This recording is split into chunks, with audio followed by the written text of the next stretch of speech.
ꯌꯥꯏꯔꯤꯄꯣꯛ ꯕꯤꯁꯅꯨ ꯅꯍꯥ ꯃꯌꯥꯏ ꯂꯩꯀꯥꯏꯗ ꯂꯩꯕ ꯃꯣꯏꯔꯥꯡꯊꯦꯝ ꯏꯕꯣꯝꯆꯥ ꯑꯃꯗꯤ ꯃꯣꯏꯔꯥꯡꯊꯦꯝ ꯑꯣꯡꯕꯤ ꯕꯤꯅꯥ ꯑꯅꯤꯒꯤ ꯃꯆꯥꯅꯨꯄꯤ ꯃꯣꯏꯔꯥꯡꯊꯦꯝ ꯂꯤꯟꯊꯣꯏꯆꯅꯨ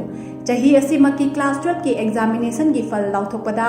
ꯑꯥꯔꯠ ꯁ꯭ꯇ꯭ꯔꯤꯝꯗ ꯁꯣꯁꯤꯌꯣꯂꯣꯖꯤ ꯁꯕꯖꯦꯛꯇ ꯁꯕꯖꯦꯛ ꯇꯣꯄꯔ ꯑꯣꯏꯕꯇ ꯅꯠꯇꯅ 5ꯁꯨꯕ ꯄꯣꯖꯤꯁꯟ ꯇꯥꯔꯛꯈ꯭ꯔꯕꯤ ꯏ.ꯀꯦ ꯍꯥꯌꯔ ꯁꯦꯀꯦꯟꯗꯔꯤ ꯁ꯭ꯀꯨꯜꯒꯤ ꯃꯍꯩꯔꯣꯏꯅꯤ꯫ ꯃꯍꯩ ꯃꯁꯤꯡꯒꯤ ꯂꯝꯗ ꯑꯊꯣꯏꯕꯤ ꯑꯣꯏꯕꯇ ꯅꯠꯇꯅ ꯃꯥꯔꯁꯦꯜ ꯑꯥꯔꯠꯇꯁꯨ ꯑꯆꯧꯕ ꯃꯐꯝ ꯑꯃ ꯀꯟꯗꯨꯅ ꯂꯥꯛꯂꯤ꯫ ꯃꯍꯥꯛꯅ ꯐꯣꯡꯗꯣꯔꯛꯄꯒꯤ ꯃꯇꯨꯡ ꯏꯟꯅ ꯃꯍꯥꯛ ꯆꯍꯤ 4 ꯁꯨꯔꯛꯄꯗꯒꯤ ꯍꯧꯅ ꯋꯨꯁꯨ ꯁꯥꯟꯅꯕ ꯍꯧꯔꯛꯈꯤ꯫ ꯃꯊꯪ ꯀꯔꯥꯇꯦ ꯑꯃꯗꯤ ꯖꯤꯠ ꯀꯨꯟꯗꯣ ꯍꯥꯏꯔꯤꯕ ꯃꯁꯥꯟꯅ ꯑꯁꯤꯗ ꯃꯅꯥ ꯀꯌꯥ ꯂꯧꯕ ꯉꯝꯂꯛꯄꯇ ꯅꯠꯇꯅ ꯍꯟꯗꯛ ꯁꯥꯎꯊ ꯀꯣꯔꯤꯌꯥꯗ ꯑꯣꯛꯇꯣꯕꯔ 22ꯗꯒꯤ 30 ꯐꯥꯎꯕ ꯄꯥꯡꯊꯣꯛꯀꯗꯕ ꯁꯦꯀꯦꯟ ꯋꯥꯔꯜꯗ ꯖꯤꯠ ꯀꯨꯟꯗꯣ ꯆꯦꯝꯄꯤꯌꯟꯁꯤꯞꯇ ꯀ꯭ꯋꯥꯂꯤꯐꯥꯏ ꯑꯣꯏꯗꯨꯅ ꯁꯥꯟꯅꯕ ꯆꯠꯀꯗꯧꯔꯤ꯫ ꯍꯟꯗꯛꯇ ꯊꯥ ꯑꯁꯤꯒꯤ 19ꯗꯒꯤ 20 ꯐꯥꯎꯕ ꯊꯥꯏꯂꯦꯟꯗꯒꯤ ꯄꯇꯤꯌꯥ ꯁ꯭ꯄꯣꯔꯠꯁ ꯀꯝꯄ꯭ꯂꯦꯛꯁꯇ ꯄꯥꯡꯊꯣꯛꯈꯤꯕ ꯏꯟꯇꯔꯅꯦꯁꯅꯦꯜ ꯖꯤꯠ ꯀꯨꯟꯗꯣ ꯆꯦꯝꯄꯤꯌꯟꯁꯤꯞꯇ ꯃꯅꯤꯄꯨꯔꯅ ꯒꯣꯜ 12, ꯁꯤꯜꯚꯔ 2 ꯂꯧꯔꯛꯈꯤꯕꯇ ꯅꯠꯇꯅ ꯕꯦꯁꯠ ꯐꯥꯏꯇꯔꯒꯤ ꯃꯅꯥ ꯁꯥꯟꯅꯔꯣꯏ 3ꯅ ꯐꯪꯈꯤ꯫ ꯃꯈꯣꯏ 3ꯒꯤ ꯃꯅꯨꯡꯗ ꯂꯤꯟꯊꯣꯏꯁꯨ ꯕꯦꯁꯠ ꯐꯥꯏꯇꯔ ꯇꯥꯕꯇ ꯅꯠꯇꯅ ꯏꯚꯦꯟꯠ 3ꯗ ꯒꯣꯜ 3 ꯂꯧꯔꯛꯈꯤ ꯍꯥꯏꯔꯤ꯫ ꯁꯥꯟꯅꯕ ꯍꯧꯔꯛꯄꯗꯤ ꯑꯩꯅ ꯑꯉꯥꯡ ꯑꯣꯏꯔꯤꯀꯥꯟ ꯆꯍꯤ 4 ꯁ꯭ꯋꯥꯏꯗꯒꯤ ꯑꯗꯨꯝ ꯁꯥꯟꯅꯕꯒꯤ ꯂꯝꯕꯤꯗꯗꯤ ꯈꯣꯡꯗꯥꯔꯛꯑꯦ ꯑꯗꯨꯒ ꯍꯥꯟꯅ ꯑꯩ ꯋꯨꯁꯨꯁꯨ ꯁꯥꯟꯅꯖꯔꯝꯃꯦ, ꯍꯧꯖꯤꯛ ꯀꯔꯥꯇꯤꯁꯨ ꯁꯥꯟꯅꯖꯔꯤ, ꯖꯤꯠ ꯀꯨꯟꯗꯣꯁꯨ ꯁꯥꯟꯅꯖꯩ꯫ ꯑꯗꯣ ꯋꯨꯁꯨꯁꯤꯗꯤ ꯑꯦꯁꯣꯁꯤꯌꯦꯁꯟꯒꯤ ꯑꯣꯏꯕ ꯈꯔ ꯆꯥꯏꯔꯛꯅꯕ ꯈꯔ ꯂꯩꯕꯁꯤꯗꯒꯤ ꯕꯕꯥꯅ ꯀꯔꯥꯇꯤꯒ ꯖꯤꯠ ꯀꯨꯟꯗꯣꯒꯁꯦ ꯁꯥꯟꯅꯍꯟꯕꯅꯦ꯫ ꯑꯗꯨꯒ ꯀꯔꯥꯇꯤꯒ ꯖꯤꯠ ꯀꯨꯟꯗꯣ ꯑꯅꯤꯁꯦ ꯁꯥꯟꯅꯕ ꯃꯇꯝꯗ ꯑꯩꯉꯣꯟꯗ ꯍꯦꯟꯅ ꯈꯨꯂꯣꯏꯖꯕꯗꯤ ꯖꯤꯠ ꯀꯨꯟꯗꯣꯁꯤꯅ ꯍꯦꯟꯅ ꯈꯨꯂꯣꯏꯖꯩ꯫ ꯑꯗꯨꯒꯤ ꯑꯅꯝꯕꯅ ꯖꯤꯠ ꯀꯨꯟꯗꯣꯗ ꯑꯣꯏꯅ ꯐꯣꯀꯁ ꯄꯤꯖꯩ꯫ ꯑꯗꯨꯝ ꯃꯈꯥ ꯇꯥꯕꯁꯨ ꯑꯗꯨꯝ ꯖꯤꯠ ꯀꯨꯟꯗꯣꯗꯁꯨ ꯑꯗꯨꯝ ꯁꯥꯟꯅꯈꯤꯒꯦꯅ ꯈꯜꯂꯦ꯫ ꯍꯟꯗꯛ ꯄꯇꯌꯥꯗ ꯄꯥꯡꯊꯣꯛꯈꯤꯕ ꯏꯟꯇꯔꯅꯦꯁꯅꯦꯜ ꯖꯤꯠ ꯀꯨꯟꯗꯣ ꯆꯦꯝꯄꯤꯌꯟꯁꯤꯞꯇꯨꯗ ꯑꯩꯅ ꯒꯣꯜ ꯂꯧꯔꯛꯄꯗꯒꯤ ꯁꯥꯎꯊ ꯀꯣꯔꯤꯌꯥꯗ ꯄꯥꯡꯊꯣꯛꯀꯗꯧꯔꯤꯕ ꯋꯥꯔꯜꯗ ꯆꯦꯝꯄꯤꯌꯟꯁꯤꯞꯀꯤꯗꯃꯛꯇꯁꯨ ꯁꯦꯂꯦꯛꯁꯟ ꯐꯪꯖꯔꯦ꯫ ꯏꯟꯇꯔꯅꯦꯁꯅꯦꯜꯒꯤ ꯂꯦꯚꯦꯜꯗ ꯖꯤꯠ ꯀꯨꯟꯗꯣꯗ ꯑꯩꯅ ꯑꯦꯁꯤꯌꯥꯟ ꯆꯦꯝꯄꯤꯌꯟꯁꯤꯞ ꯁ꯭ꯔꯤ ꯂꯪꯀꯥꯗꯁꯨ ꯁꯔꯨꯛ ꯌꯥꯖꯔꯨꯔꯦ, ꯋꯥꯔꯜꯗ ꯒꯦꯝꯁ ꯅꯦꯄꯥꯜꯗ ꯄꯥꯡꯊꯣꯛꯈꯤꯕꯗꯁꯨ ꯁꯔꯨꯛ ꯌꯥꯖꯔꯨꯔꯦ, ꯑꯗꯨꯒ 2018ꯗ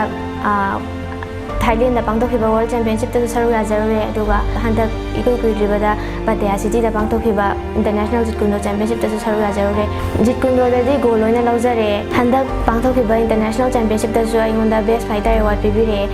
ꯑꯗꯨꯒꯤꯗꯃꯛꯇꯁꯨ ꯐꯦꯗꯔꯦꯁꯟ ꯑꯃꯗꯤ ꯑꯣꯔꯒꯅꯥꯏꯖꯔꯁꯤꯡꯕꯨ ꯑꯩꯅ ꯌꯥꯝꯅ ꯊꯥꯒꯠꯆꯅꯤꯡꯉꯦ꯫ ꯑꯩꯅ ꯏꯟꯇꯔꯦꯁ ꯂꯩꯔꯨꯕꯗꯤ ꯑꯣꯏꯗꯦ, ꯍꯥꯏꯗꯤ ꯃꯥꯔꯁꯦꯜ ꯑꯥꯔꯠꯇꯅ ꯍꯦꯟꯅꯏꯟꯇꯔꯦꯁ ꯂꯩꯕ ꯑꯣꯏꯖꯩ꯫ ꯍꯥꯏꯗꯤ ꯃꯥꯔꯁꯦꯜ ꯑꯥꯔꯠꯇꯗꯤ ꯑꯗꯨꯝ ꯁꯦꯜꯐ ꯗꯤꯐꯦꯟꯁ ꯃꯌꯥꯝꯁꯨ ꯇꯝꯕ ꯌꯥꯕꯁꯨ ꯂꯩ ꯑꯩꯈꯣꯏꯅ, ꯑꯗꯒꯤ ꯅꯨꯄꯤ ꯃꯆꯥꯁꯤꯡꯒꯤꯗꯗꯤ ꯁꯦꯜꯐ ꯗꯤꯐꯦꯟꯁ ꯍꯥꯏꯁꯦ ꯌꯥꯝꯁꯨ ꯃꯔꯨ ꯑꯣꯏ꯫ ꯋꯨꯁꯨ, ꯀꯔꯥꯇꯦ ꯑꯃꯗꯤ ꯖꯤꯠ ꯀꯨꯟꯗꯣ ꯍꯥꯏꯔꯤꯕ ꯃꯁꯥꯟꯅ ꯑꯁꯤꯗ ꯇꯣꯉꯥꯟꯕ ꯅꯦꯁꯅꯦꯜ ꯑꯃꯗꯤ ꯏꯟꯇꯔꯅꯦꯁꯅꯦꯜ ꯆꯦꯝꯄꯤꯌꯟꯁꯤꯞꯇ ꯒꯣꯜ 90ꯒꯤ ꯃꯊꯛꯇ ꯐꯪꯂꯛꯈ꯭ꯔꯦ꯫ ꯏꯪ 2010ꯗ ꯕ꯭ꯔꯨꯁ ꯂꯤ excellence award in the field of martial ꯑꯥꯔꯠꯀꯤ ꯃꯅꯥ ꯐꯥꯎꯕ ꯂꯧꯔꯛꯈ꯭ꯔꯦ꯫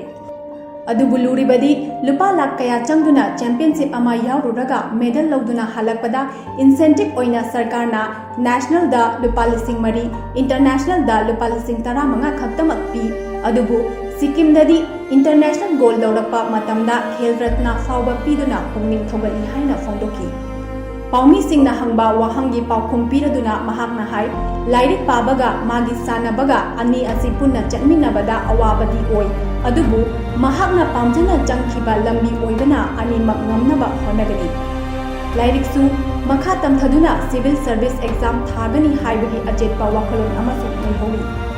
ꯋꯨꯁꯨ ꯍꯥꯟꯅ ꯁꯥꯟꯅꯔꯝꯕꯗꯒꯤ ꯑꯦꯁꯣꯁꯤꯌꯦꯁꯟꯒꯤ ꯃꯔꯛꯇ ꯑꯅꯤ ꯊꯣꯛꯄꯒꯤ ꯐꯤꯚꯝ ꯂꯥꯛꯄꯅ ꯆꯔꯛ ꯆꯍꯤꯡꯅꯕ ꯊꯣꯔꯛꯄꯗꯒꯤ ꯖꯤꯠ ꯀꯨꯟꯗꯣ ꯃꯁꯥꯟꯅꯗ ꯃꯥꯏ ꯑꯣꯟꯁꯤꯟꯗꯨꯅ ꯃꯍꯥꯛꯄꯨ ꯍꯦꯛ ꯑꯄꯣꯛꯄ ꯃꯣꯏꯔꯥꯡꯊꯦꯝ ꯏꯕꯣꯝꯆꯥꯒꯤ ꯃꯈꯥꯗ ꯉꯁꯤ ꯐꯥꯎꯕ ꯁꯥꯟꯅꯗꯨꯅ ꯂꯥꯛꯂꯤ꯫ ꯁꯥꯟꯅꯔꯣꯏꯅ ꯃꯇꯤꯛ ꯆꯥꯔꯕ ꯃꯇꯝꯗ ꯃꯥꯕꯨ ꯇꯥꯛꯄꯤ ꯇꯝꯕꯤꯔꯤꯕ ꯑꯣꯖꯥꯁꯤꯡ ꯍꯦꯛ ꯀꯥꯎꯊꯣꯛꯄꯒꯤ ꯆꯠꯅꯕꯤ ꯑꯁꯤ ꯊꯥꯗꯣꯛꯍꯟꯅꯤꯡꯉꯤ ꯍꯥꯏꯅ ꯐꯣꯡꯗꯣꯛꯈꯤ꯫ ꯑꯗꯨꯝ ꯑꯌꯨꯛꯇ ꯁꯥꯟꯅꯔꯝꯃꯅꯤ, ꯍꯜꯂꯛꯑꯅꯤ, ꯑꯗꯨꯒ ꯁ꯭ꯀꯨꯜ ꯆꯠꯂꯅꯤ, ꯁ꯭ꯀꯨल हलागा आई कोचिंग तौरगना कोचिंग तौरनी कोचिंग लोरगा अदुम सेल्फ स्टडी तौबा सुमायना अदुम तौरगा लाए अदुम अयुक्ता सानारुई हाइदि अयुक्ता मीना लाइक पानागिबा मतमदुदा आइदि सानारुइनेबा अदुना मखा तारकपा आइदि मतमगैदो आइदि मीनादि मीदि ngasai लाइक पानाग्रमने अदु मतमदैदि सानारुरबनिना मखा ताबा मतमदो इमांखनबे यादे खल्लगा अदुमाइना अदुम लाइक तसु होनरे हंदक 2012 की कोसेमना लौबा हायर सेकेंडरी एग्जामिनेशन दा आर्ट्स स्ट्रीम दा 5th पोजीशन लौजगी अदुगा सोशियोलॉजी सब्जेक्ट तसु सब्जेक्ट टॉपर दाजरे सानाबजु लाइकसु अनिमक्सि पामे अदुना अनिमा अदुम चटमिनागे खल्ले बाबागी ममानबा अमा लैय अदुई मखा अदुम सानाबसिजु अदुम आई प्रैक्टिस तौगेना खल्ले अदुगा मखा ताबा टूर्नामेंट क्या दसु अदुम सरुक यागेना खल्ले गवर्नमेंट की साइडꯇगी पीबा हाइजे इंसेंटिव स्पोर्ट्स अवार्ड से सी खतने अदो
रखी